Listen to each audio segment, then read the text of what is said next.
Anak, ano ba laging sinasabi sa'yo ni tatay? Lahat ng magagandang bagay ay hindi dapat minamadali. Kwentuhan mo nga ako, anak. Ano ba nakita mo doon?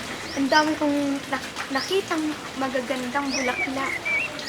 Tapos, tay, may fountain po doon. Ang ganda, tay. Yung mga bulaklak po, ang kukulay. May pula, may dilaw, may asul. Tay, ang gaganda po. Tapos yung dahon po, kulay berde pala yun. Tsaka tay, ang ganda ng liwanag ng langit pag umaplos sa mga dahon.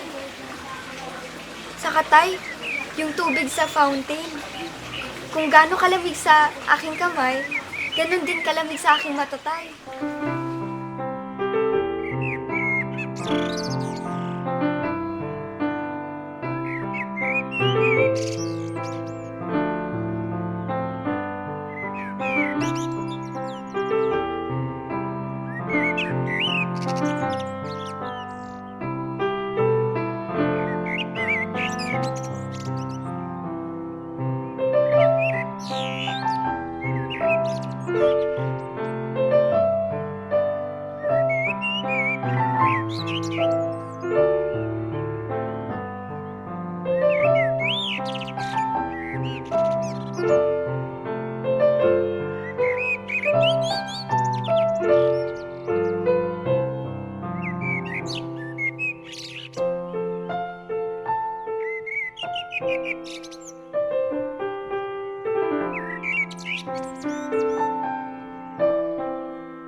Anak, pasensya ka na kung medyo matagal si nanay, ha?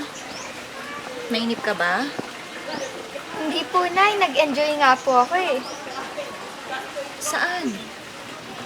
Pumunta po ako dun. Ang gaganda ng mga bulaklak, Nay. Iba-iba kulay. Tapos yung dahon, Nay. Kulay berde.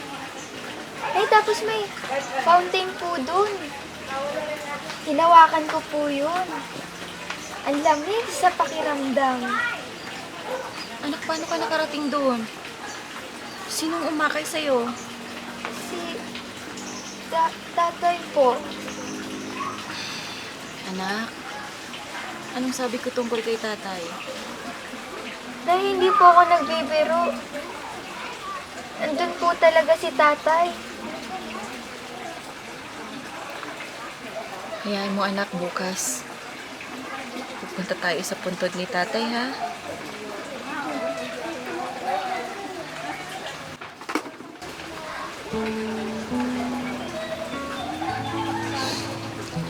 Mahal ka ni nanay.